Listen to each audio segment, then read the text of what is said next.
Spain का visa आप apply कर रहे हो तो खुद आप अपॉइंटमेंट कैसे बुक कर सकते हो, इसका आज पूरा ट्यूटोरियल आप लोगों के साथ शेयर करने लगूँ। ईच एंड एवरी स्टेप हम लोग अकाउंट क्रिएशन से लेके अपॉइंटमेंट बुकिंग तक जाने वाले हैं, इसलिए किसी भी स्टेप को आप लोगों ने स्किप नहीं करना। देखिए, सबसे पहले तो जब भी आप इनकी वेबसाइट ओपन करते हैं, आपके सामने सबसे जो पहली चीज़ आती है वो यही लिखी हुई होती है कि स्पेन और इटली की एम्बेसी किसी किस्म के एक्सटर्नल एजेंट्स के साथ डील नहीं करती। तो अगर कोई आपको कहता है कि मैं आपको अपॉइंटमेंट लेके दे सकता हूँ, तो ये स्कैम है। आपने जस्ट एक प्रोसेस को फॉलो करना होता है। चलें अब हम लोग आगे चलते हैं। तो सब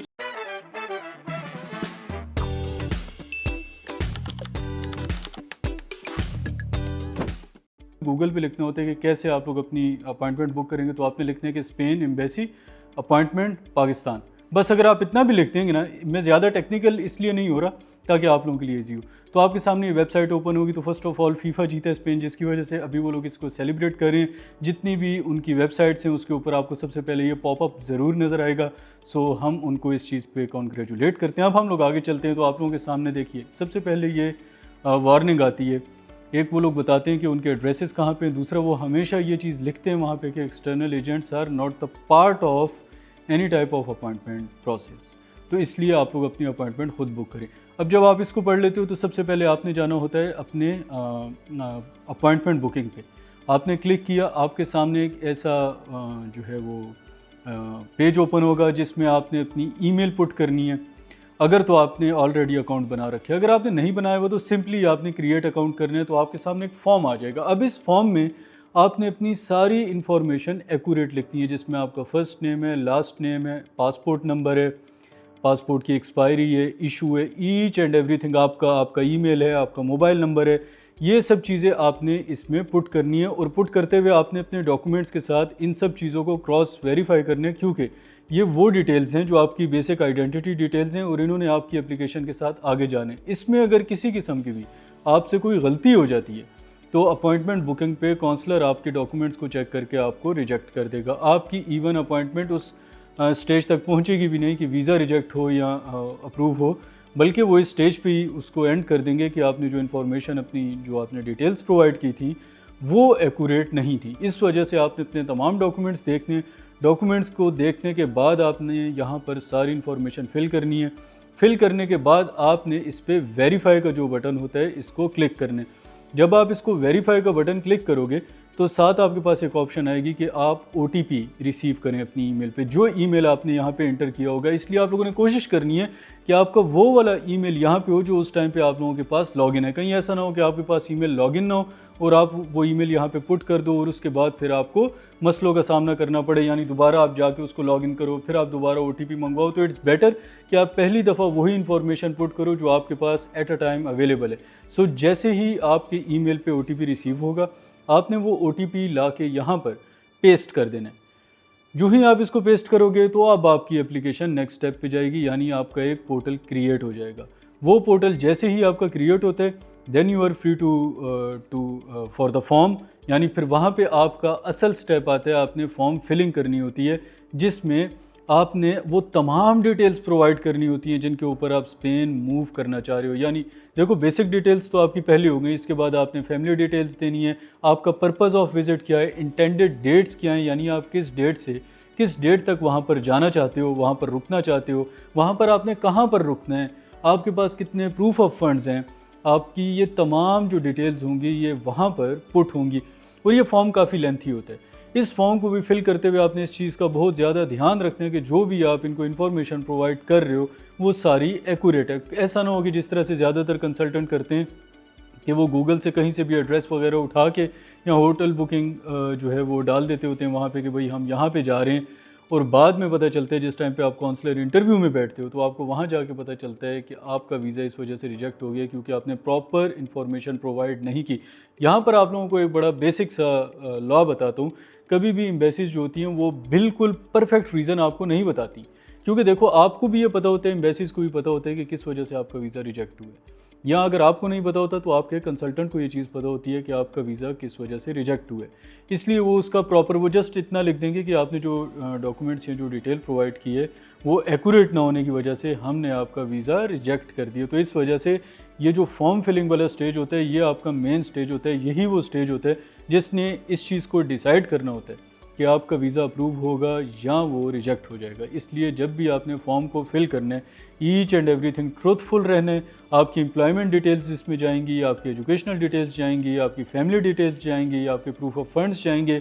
यानी आप स्पेन में जो आपका विज़िट है उसमें उसको आप कैसे कवर करोगे, आपके पास उतना पैसा भी है कि आप स्पेन में उतने टाइम के लिए स्टे कर सको। सेकेंडली, आप कहाँ पर स्टे करोगे, आपका मकसद क्या है स्पेन आने का। तो ये वो सब चीज़ें जिनको आपने बहुत ज़्यादा रिसर्च करने के बाद, इसी को कहते हैं फ़ाइल प्रिपरेशन। तो देखो, एक तो फ़ाइल आप प्रिपेयर कर रहे होते हो, आप डॉक्यूमेंट्स बना रहे होते हो, एक इसी फाइल को आप जो है वो फॉर्म की शक्ल में पुट कर रहे होते हो सिस्टम में। अब जब आपने ये पुट कर देना है, इसके बाद आपका सेकंड स्टेप आएगा, आपने उसको क्लिक कर देना है और फिर वो आपको ले जाएगा अपॉइंटमेंट वाले पेज पे।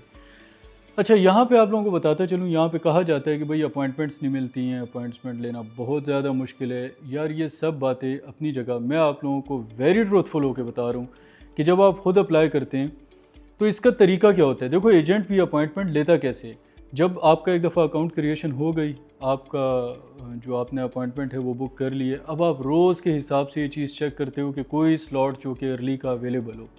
तो जैसे ही आपको पता चलता है, अच्छा फॉर एग्ज़ाम्पल किसी बंदे ने अपनी जो अपॉइंटमेंट है उसको कैंसिल कर दिया, अब वो स्लॉट अवेलेबल हो गया, तो जितने ऐसे एप्लीकेंट होंगे जो उस टाइम पे बैठ के एक्टिवली चेक कर रहे होंगे कि कोई स्लॉट अवेलेबल है या नहीं, वो स्लॉट उनको शो हो जाएगा और वो फौरी तौर पे उस स्लॉट के ऊपर बुकिंग कर लेंगे। यहाँ पर क्या कहा जाता है, यहाँ कहा जाता है कि जी जो कंसल्टेंट्स होते हैं उन्होंने स्लॉट्स बुक किए होते हैं, तो जैसे ही वो किसी की अपॉइंटमेंट उठाते हैं तो वो अपना स्लॉट कैंसिल कर लेते हैं, उसका स्लॉट बुक कर लेते हैं। देखिए, ये ज़रूरी नहीं है। आखिर एक ही बेसिक डिटेल पर कितनी अपॉइंटमेंट्स आप बुक करोगे, इट मैटर्स। और फिर ये देखिए कि कितने लोग एक्टिवली बैठ के उस अपॉइंटमेंट पे नज़र रखे होते हैं, देख रहे होते हैं कि जैसे ही कोई भी स्लॉट अवेलेबल होगा हम फौरी तौर पर अपनी अपॉइंटमेंट बुक कर लेंगे। तो ये देखिए, अभी मैंने अपने क्लाइंट की अपॉइंटमेंट बुक की, काफ़ी लंबी फॉर्म फिलिंग थी, मेरा काफ़ी सारा टाइम लगा इस पर। बहुत सारी ऐसी चीज़ें होती हैं जिनको हम लोगों ने पहले कंफर्म करना होता है, बहुत सी ऐसी चीज़ें होती हैं जिनका हमें ये डर भी होता है कि अगर इस वाली इन्फॉर्मेशन को हम लोग एक्यूरेट ना पुट कर पाए तो आगे चल के हमारे वीज़ा का रिफ्यूज़ल के चांसेस हैं। इस वजह से हमने 5-6 दफ़ा इस फॉर्म को हम चेक करते हैं, बार बार ओपन करके रिकन्फर्म करते हैं कि एवरी डिटेल इज़ ओके। जब वो ओके होती है हम उसको गो अहेड देते हैं और फिर आगे चल के आपके पास अपॉइंटमेंट का स्लॉट आ जाते हैं, जो भी आप लोगों को स्क्रीन पे नज़र आ रहा होगा। तो यहाँ से आप लोग अपनी कोई भी अपॉइंटमेंट बुक कर सकते हैं। देखो, आप यहाँ से अपना सेंटर सेलेक्ट कर सकते हो, आया वो लाहौर है, कराची है या इस्लामाबाद है। वो सिलेक्ट करने के बाद आपने अपनी वीज़ा टाइप सेलेक्ट करनी होती है, आया आप बिज़नेस वीज़ा पे जा रहे हो, आप विज़िट पे जा रहे हो, किस वीज़ा पर आप वहाँ पर मूव कर रहे हो, किस वीज़ा पर आप वहाँ जाना चाहते हो, आपका वहाँ पर्पज़ ऑफ ट्रैवल असल में है क्या, ये चीज़ आपने सेलेक्ट करनी होती है। और उसके बाद फिर आपके पास डेट्स आ जाती हैं कि अच्छा आप इस डेट पे अपॉइंटमेंट अवेलेबल है, आप इसको बुक कर सकते हैं। अगर आप उसको बुक करना चाहें तो आप उसको बुक कर सकते हैं ईजीली। इसमें आपको किसी एजेंट की ज़रूरत नहीं है। पाकिस्तान में लोग 8-9 लाख रुपया इस अपॉइंटमेंट का ले रहे हैं। मेरे एक अजीज़ जो शायद मुझे बताना नहीं थे चाहते कि वो स्पेन जा रहे हैं, टू बी वेरी ऑनेस्ट, उन्होंने किसी एजेंट को पे किया और देन उन्होंने अपॉइंटमेंट ली। अब अपॉइंटमेंट आई उनकी उसी नॉर्मल प्रोसेस के तहत, but they paid 9 lakh rupees to that consultant और मे बी एजेंट। तो देखो, जब आपने इतनी ज़्यादा अमाउंट, अब ये मेरे क्लाइंट हैं, इन्होंने कुछ दिन पहले मुझे केस दिया, आज हमने इनकी अपॉइंटमेंट भी बुक कर ली है, तो एवरीथिंग वेरी स्मूथ रही है। इसी तरह आप लोग अपनी अपॉइंटमेंट्स भी बुक कर सकते हो। शंगन किसी भी कंट्री की अगर आपको अपॉइंटमेंट के मामले में कोई भी कन्फ्यूजन है, इवन अगर आप अपॉइंटमेंट चाहते हो, देखो अपॉइंटमेंट ऐसे नहीं आ जाती कि हवा में आ जाए, उसमें फॉर्म फिलिंग्स हैं, अकाउंट क्रिएशन है, ईच एंड एवरीथिंग आप लोगों को देख के चलनी पड़ती है। तो अगर आप किसी भी कंट्री का, चाहे वो शंगन कंट्रीज़ हैं यानी यूरोपियन कंट्रीज़, इसके अलावा अगर वो साउथ अमेरिकन कंट्रीज़ हैं, जिस ब्राज़ील वगैरह है, यहाँ की आजकल बहुत से लोग ब्राज़ील को भी विज़िट कर रहे हैं। मैं आप लोगों को बताता चलूँ, क्योंकि ब्राज़ील का पासपोर्ट स्ट्रॉन्ग है, इकोनॉमी इतनी ज़्यादा स्ट्रॉन्ग नहीं है बट पासपोर्ट बहुत ज़्यादा स्ट्रॉन्ग है। तो इस वजह से लोगों की कोशिश होती है कि अपनी ट्रैवल हिस्ट्री को बनाने के लिए उन कंट्रीज़ का विज़िट किया जाए, ताकि बाद में जब वो यूके, यूएस, ऑस्ट्रेलिया, कनाडा वगैरह अप्लाई करें तो उनकी ट्रैवल हिस्ट्री स्ट्रॉन्ग हो और उनके लिए ईजी हो वीज़ा को हासिल करना।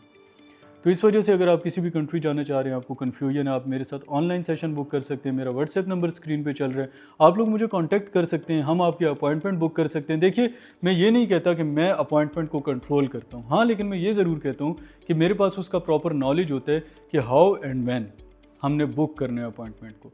और कभी भी मैं अपने क्लाइंट्स को ये नहीं कहता कि मैं आपको अर्ली अपॉइंटमेंट लेके दूंगा। मैं हमेशा उनको ये कहता हूँ कि जो भी अवेलेबल स्लॉट्स होंगी हम आपकी अपॉइंटमेंट उनमें बुक कर लेंगे। और देखिए, हमेशा आपको फाइल प्रिपरेशन के लिए भी टाइम चाहिए होता है। तो जो भी कंसल्टेंट आपको कहते हैं मैं आपको 2 महीने में अपॉइंटमेंट निकाल दूंगा and 60 days are enough to make your file, yes I agree with that. 60 days बहुत होते हैं आपकी फ़ाइल को प्रिपेयर करने के लिए, लेकिन किसी किस्म की कोई गारंटी नहीं होती कि आपकी अपॉइंटमेंट हम कब निकाल के दे सकते हैं। हाँ, लेकिन हम इस चीज़ की गारंटी ज़रूर लेते हैं कि हम आपको अपॉइंटमेंट निकाल देंगे। तो इसलिए अगर आपके जहन में किसी किस्म का क्वेश्चन है, I am always here, I am working on only on real moves. तो हम रियल मूव्स फैमिली है एक किस्म की, तो आप लोग मेरे ऊपर ट्रस्ट कर सकते हैं। मेरी वीडियोस को आप लोग लाइक करें, शेयर करें, सब्सक्राइब करें। ये चीज़ मुझे मोटिवेट करती है, बूस्ट करती है कि मैं आप लोगों के लिए मज़ीद अच्छे से अच्छा वो कंटेंट ला सकूं जो कंटेंट प्रॉब्लमेटिक है आजकल यहाँ पर। जिस तरह ये स्पेन की अपॉइंटमेंट में कभी भी आप लोगों के साथ शायद शेयर ना कर पाता, लेकिन बहुत से ऐसे लोग हैं जिन्होंने इस चीज़ की कंप्लेन की कि यार हमने बहुत पैसा पे किया है इस अपॉइंटमेंट के लिए, विच इज़ नथिंग। यार आप लोग घर में बैठ के इस अपॉइंटमेंट को ईजिली बुक कर सकते हो, आप खुद बुक कर सकते हो। या अगर कोई आपसे चार्ज भी कर रहे हैं तो वो आपसे फॉर्म फिलिंग का और एडमिन फ़ी चार्ज करे, which is not like 9 lakh rupees. It can be okay around may be 50,000 max. तो ये वो चीज़ें हैं जिसको हम लोगों ने साथ लेके चलना होता है, देखना होता है। ऐसा नहीं होता कि हम लोगों को लूटने के लिए बैठे हुए। तो इस वजह से हम जो भी बात करते हैं वो ऐसी करते हैं कि कल को जब आप लोगों से कोई पूछे तो आप उनको हमारा रेफरेंस दो कि ओके इस पर्सन के पास जाइए, आप इससे काम करवाइए, ये ट्रूथफुल हैं, ऑनेस्ट हैं और ये अपने काम के माहिर हैं, दे कैन डू इट। तो हम इन चीज़ों को कंट्रोल बिल्कुल नहीं करते। स्पेन एम्बेसी, यहाँ पे जितनी भी यूरोपियन कंट्रीज़ की एम्बेसीज़ हैं, they are very transparent. It's not like कि यू कैन ब्राइब समवन। और जितने भी ऐसे एजेंट्स बैठे हुए हैं जो कहते हैं कि आप हमें पैसे दे दें, हम आप देखें, आप उन लोगों से मिले जिन्होंने उनको पैसे पे किए हैं, तो यू विल फील लाइक कि ओके कितना ज़्यादा स्कैम हो रहा है इस टाइम पे मार्केट में। तो आप लोगों ने ये कोशिश करनी है कि आप लोगों ने किसी को पैसे वगैरह इस तरह से पे नहीं करने जब तक आपके पास उसकी प्रॉपर इन्फॉर्मेशन ना हो, जब तक आपके पास ये प्रॉपर, वो कहते हैं ना गारंटेड, तो वो गारंटेड नहीं होती। It depends on the slots, it depends on the embassies. So if someone says that guaranteed, wrong number, just don't go with them and leave them।